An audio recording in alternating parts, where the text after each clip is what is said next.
Before we get started, I want to thank the City of Birmingham, in whose City Council chamber we are meeting and whose mayor we will hear from very shortly.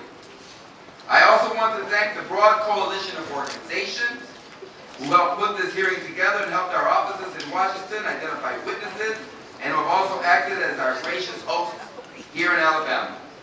The Greater Birmingham Ministries and the Alabama Coalition for Immigrant Justice need special recognition. But this was a team effort, and I'm grateful to all of those who played a role.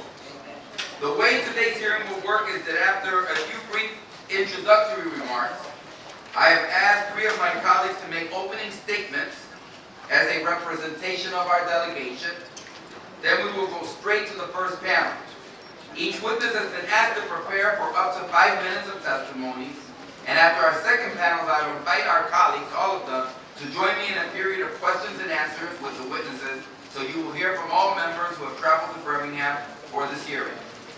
Let me tell you that as the ranking Democrat on the Financial Services Subcommittee on Housing, and as former chairman of a different subcommittee, it is a rare that you get 10 members of Congress at a hearing. And that's when we make it easy for them to hold them in Washington, D.C. offices. So I'm thrilled with the attendance of so many of my colleagues. I know some of you had to get on planes. I'm talking to my colleagues right now. Some of you had to get on planes last night to arrive here in time.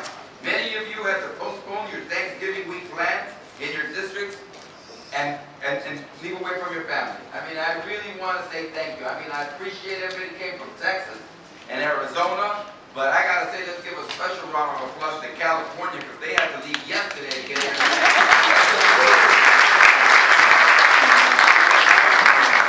I was in Alabama in October and I came back to Washington and said to my colleagues, you've got to go see this for yourself. We stood together in Washington when Arizona passed its anti-immigration SB 1070. We stood together as we got the DREAM Act passed in the House of Representatives last October. And every single one of us on this panel voted for it. And I have traveled with many of these colleagues to hold events with the immigrant communities and the Latino communities in their districts, and to learn firsthand from their constituents the hardships they face because we in the U.S. Congress have failed to secure passage of sensible, reasonable, compassionate immigration reform. But what I saw in Alabama when I was here a month ago was both heartbreaking and inspiring. Heartbreaking because the fear and isolation of immigrants and Latinos and their allies was really possible. No law has gone as far or been implemented as quickly as Alabama. Inspiring because of the people I met in the spirit here in Alabama that said to me, we have faced down injustice and intolerance before and we're going to do it again. Whether it was the 5th generation Americans who have lived through Jim Crow and the struggle for freedom 50 years ago, or an immigrant family who may have only been in Alabama for a few years, there was a resolve and a spirit of justice that came through loud and clear when I was here in October. I wanted my colleagues to see it for themselves, and I'm happy they accepted the invitation to be here today. We have come to shine a light and bear witness and carry your message. Carry the message of Alabama back to Washington, D.C. We've come to see what happens when Congress is prevented from passing immigration reform for a decade, or 2 decades or more. The last truly major overhaul of our immigration laws was signed by President Ronald Reagan almost 25 years ago. In a quarter of a century, our economy has changed, our workforce has changed, our level of connectedness to the rest of the world has changed, but for the most part, our immigration laws have not. They've become worse. In that quarter of a century, our immigration system has unraveled, making legal immigration almost impossible for the most people and extraordinarily difficult who can qualify. As our legal system has become blocked, roots around our system for families and businesses and yes, smugglers and predators have become well known.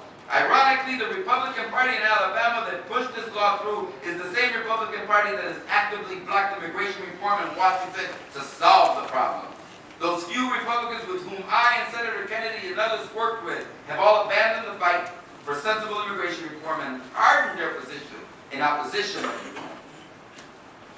But we need to bring everyone to the table.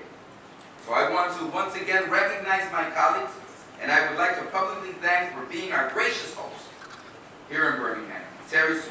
She and your staff have been welcoming and extraordinarily helpful in making this hearing and our presence here today. And for that, we will always be appreciative. With an opening statement of 2 minutes, Terry Sue.